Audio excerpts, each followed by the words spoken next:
Manchester United away at the Etihad then. Man City up now. Doesn't get much bigger than this for Manchester United. It's a really difficult game for Manchester United. We've struggled in a lot of these games against Man City in recent years. Over the last 5-6 years, they've had the upper hand against Manchester United. Definitely. Last season, wasn't good for Manchester United. We did win away at the Etihad when we come from 2-0 down a couple of seasons was it ago. But by and large, we haven't been good enough against Man City. At home, we've lost to them, and we lost to them last season at home, which helped Man City clinch the title. And to be honest, not many people are going to be that confident. Okay, we've done well in the big games this season. It was positive. We got the result against Spurs in the week. We won the game, but this is away, and Manchester United's away form has been absolutely atrocious this season. It really has. At home, we haven't been too bad actually. We haven't lost many games. I think we've only lost about one game. I know we lost to Crystal Palace at home, but we haven't lost many at home. But away from home, we've hardly won any games in all competitions, which is really worrying for Manchester United. And this doesn't get much bigger than this. But to be honest, putting on a show against Man City, the players have got to be up for this one. That might be a bit of the reason why we've beaten a lot of the top teams or got results against a lot of the top teams this season. Maybe the players are more up for it than against the smaller teams, which probably does show the mentality of some of these players. Are some of these players good enough to play for Manchester United still or not? I still have my doubts. We'll have to wait and see, but probably will be rotations for this game from the other, probably 1 or 2 rotations from the other night. I'm not too sure. We will have to wait and see, but obviously De Gea will be between the sticks. He might well go for the same back four as he did in that previous game. Ashley Young, Wan-Bissaka, Lindelof and Maguire. Now in midfield it's going to be we're probably going to see McTominay and Fred again, but probably Jesse Lingard will start. May well start, I don't know. It will be either Jesse Lingard or Pereira will start.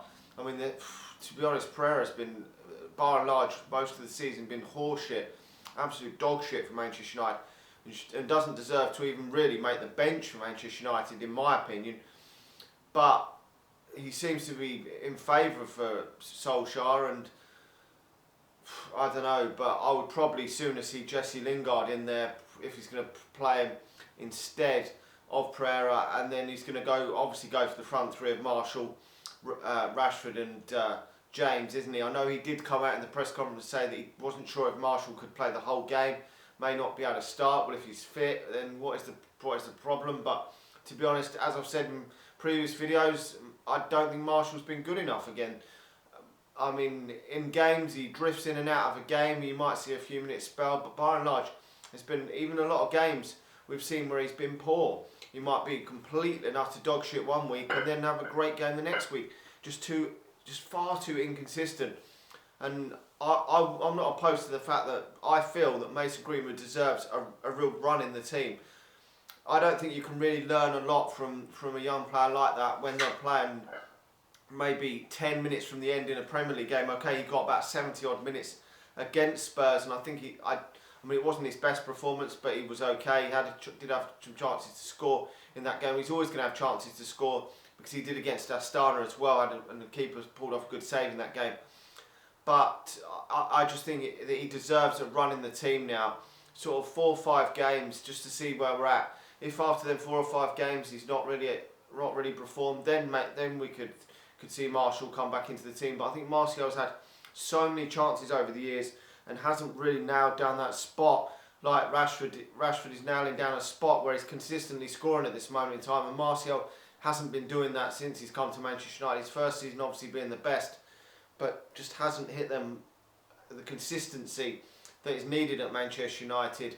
And with Greenwood, yes, playing in the Europa League with a bunch of other youngsters is nice, but I want to see him given a consistent run in the Premier League where he's playing with the first team, the Manchester United's first teamers. Not like we did against Astana, where he still could have scored in that game. He still had a great chance in that second half with the keeper pulling off a good save, but he was playing with basically the players that he's grown up with in the academy, and some of them players aren't going to make it. Some of them are too inexperienced, too young. It was nice to see him given a chance, but when given a chance with the first team, the better players, I think that he can, on a consistent basis, maybe perform better than he has done. Because some of his performances haven't been at their best, but he's still scored goals in them games, crucial goals, which is good, because at the end of the day, all I care about is if Mason Greenwood's on that pitch, if he's putting the ball in the back of the net, like he did against Sheffield United, put the ball in the back of the net, I don't care. I mean, overall his play has got to obviously be good for 90 minutes consistently going forward, but at this moment in time when he's just coming into the team, if he's just putting the ball in the back of the net, then that's great. It's helping Manchester United to victories. But overall, obviously Man City aren't in the greatest of form. They've been up and down, they've let goals in. Their back four's not been too clever, with Stones and Fernandinho the preferred centre-back pairing at the moment. I mean, the full-back options, Walker is he at his best? Who you playing on the left? Mendy, maybe. That isn't the best back four that they've had in recent years. They do definitely miss Vincent Kompany, and Laporte really badly miss them too, because they were a solid pairing at the back to me. Mendy's had too much time out injured, and as he hit the heights he could have done, very good player. But so I think Manchester United could get at that back four. The midfield is where Man City are going to be dominant, I think, and Manchester United are going to have to soak up a lot of the pressure from that midfield. Whoever plays in midfield, whether it's Kevin De Bruyne, David Silva, Gundogan, whoever it is in midfield, Man City are going to dominate. They've got so many good players. Rodri, they've got an abundance. They're the best team for me out there in Europe in midfield. They really are a crazy midfield of options. I mean, Foden can't even get barely a game for Man City, and he's a good promising youngster. And I think that's where the game's probably going to be won and lost. Man City dominating that midfield area. But up front, they're not too bad themselves either. I mean, Sterling absolutely banging the goals in this season, taking his goal tally to new heights, which I always actually thought that Sterling would do. When he come through, he was scoring a decent amount of goals in his early doors at Liverpool, and has just taken it to that next level. Got the tap-ins which the Marshalls and Rashfords need to add to their game. Certainly Martial needs to add more tap-ins to take his goal tally to that next level. And this season I think he's got about 15, 16 goals already, Sterling. He is one to really watch. Jesus, maybe he hasn't hit the heights this season as expected, but he's getting a run in the team, did get some goals in the week, so he's back in the goal scoring trial, so he's going to cause Manchester United problems.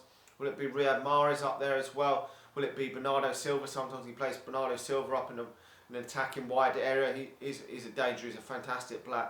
So any of them players can cause Manchester United all sorts of problems, but without Aguero, that just gives me a little bit more confidence, because Aguero has always fucking fucked Manchester United over so many times, scored crucial goals, scored big goals in these derbies, and him not being on the pitch is a massive plus for Manchester United, because he's a world-class striker.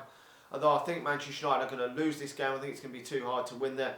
I'm going to go for Man City winning this 3-2. Hopefully I'm wrong and Manchester United can get a result.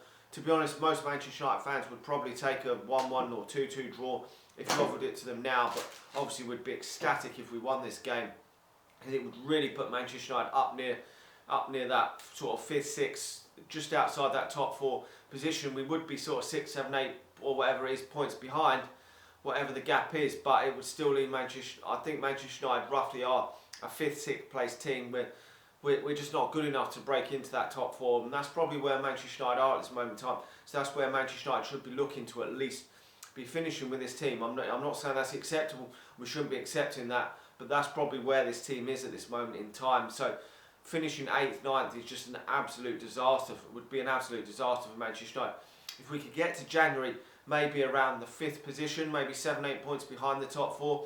If we do strengthen in January with Pogba coming back from injury, maybe all the other players being fit, maybe we could still, I mean, I think the top 4 is completely gone, but at least have a go, get some credibility, and maybe push a bit harder for that, at least close the gap anyway on the top 4 and look like we're making progress on this season, and at least try and challenge to win that Europa League. Anyway, let me know your thoughts on this match coming up against Manchester United and Man City. I mean, it's a massive game for Man City as well. They've got to go out there and win this game, because if they don't, they're going to be stuck in that 3rd position and the title will be 100% gone from them, and we will then be reliant on Brendan Rodgers' Leicester to stand any chance of stopping Liverpool in the league, which it will look like Liverpool's league is sewn up if this game is definitely, if Man City definitely don't win this game. I think the league will be 100% over, which will be a shame.